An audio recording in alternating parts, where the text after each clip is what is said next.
132. Monsieur, s'il vous plaît, bonjour. Alors, j'écris des chansons, j'écris en général et je termine mon diplôme à l'Université de Toronto récemment. Donc, les droits d'auteur sont importants pour toute une diversité de raisons.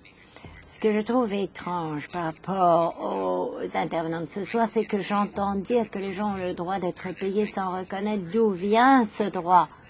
Pour commencer, pourquoi est-il là? Les droits d'auteur, c'était pour avoir un incitatif pour la création pour le public. C'est la relation entre le créateur et le public. Ensuite, on a parlé d'équilibre, mais tout ce discours contourne la chose importante. Bien sûr, c'est important d'avoir un équilibre, mais si les droits d'auteur sont bons, il y aura de bonnes transactions économiques et les deux parties seront en meilleure passe. Si vous avez un bon incitatif à la création ou au créateur, alors le public doit bénéficier de cette création. Pour être plus précis, et je reviendrai aux questions générales, je ne pense pas.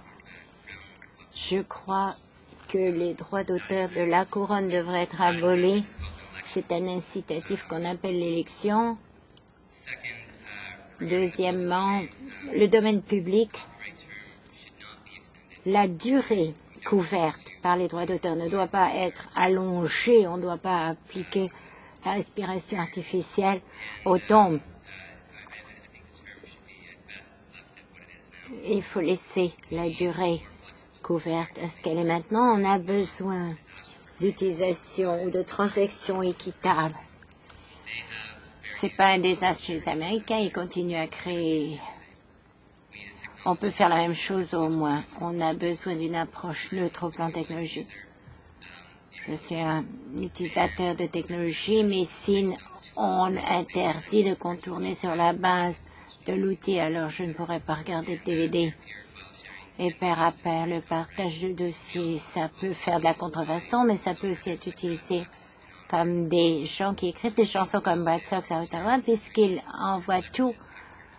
Et ça fait leverage pour partager levier. En gros,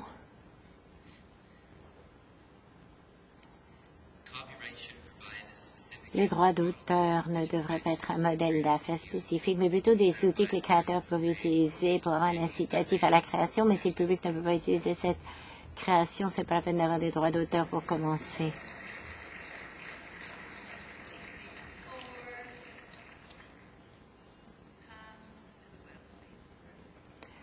On va passer au site web Mary qui dit une réponse équilibrée pour la distribution en ligne immédiate pour compenser l'artiste pour leur travail, mais aussi ce fait leur reflète la réalité des Canadiens. Une très bonne chose de l'Internet, c'est que tout le contenu est accessible facilement et largement distribué. Les Canadiens ont reconnu les grands avantages d'une modèle distribution décentralisée. Un schéma de monétisation doit être mis en place pour préserver le modèle de distribution étonnant et garantir que les artistes soient rémunérés. Le gouvernement a besoin d'être chef de file là-dessus pour mettre en place un système de monétisation d'un type ou d'un autre, peut-être un peu comme les tarifs privés.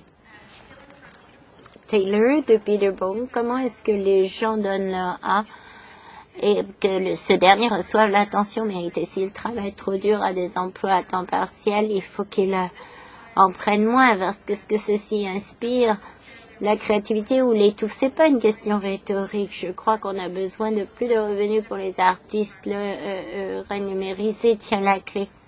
Un petit peu va faire de gros miracles. Et James Oldfield, j'entends dire que le partage des dossiers n'est pas bonne pour les ventes. Mais où est la preuve de ceci? Est-ce que les gens n'auraient pas consommé les médias si ça n'avait pas été gratuit pour commencer? Merci, je m'appelle Anna Paris, je suis auteure et je suis ici comme présidente du syndicat des écrivains du Canada. On a environ 1800 écrivains qui écrivent des livres, qui vivent partout au pays, et c'est ainsi qu'ils gagnent leur vie. C'est la base de notre industrie d'édition prospère qui reflète la culture du Canada, mais ils connaissent des difficultés significatives. Le revenu moyen des redevances de quelqu'un qui écrit des livres était moins de 12 000 $ en 1998, et ça a à peine changé depuis, Monsieur le ministre, 12 000 $. Les redevances, c'est la fondation légale qui permet aux créateurs de contrôler l'utilisation de leur travail. Mais malheureusement, nous sommes l'un des groupes qui bénéficient le moins de l'exploitation commerciale. Si la culture doit être encouragée à ce pays, alors la loi des droits d'auteur doit être renforcée de telle manière qu'on puisse améliorer et appuyer les revenus par les redevances des auteurs. L'Union des auteurs du Canada, je dois le dire, est favorable à des révisions à la loi sur les droits d'auteur pour répondre à la question de l'environnement numérique qui a tellement fait changer la face des choses. Mais l'évolution doit bénéficier aux créateurs aussi bien que le public qui utilise et se réjouit des œuvres des auteurs. Et depuis Bill Freeman,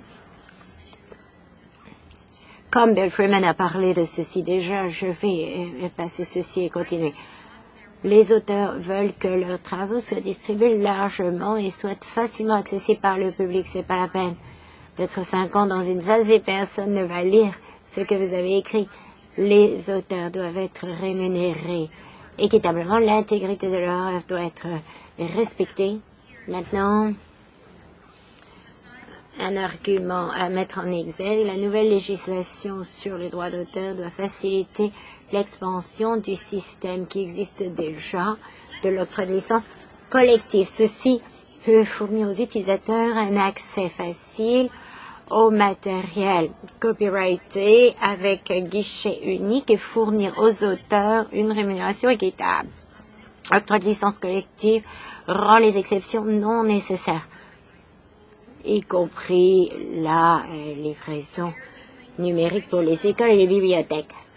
L'utilisation égale permet l'utilisation d'une bonne quantité d'œuvres qui font l'objet de droits d'auteur pour certains objectifs bien précis. Donc le système en place ne rendrait ces propos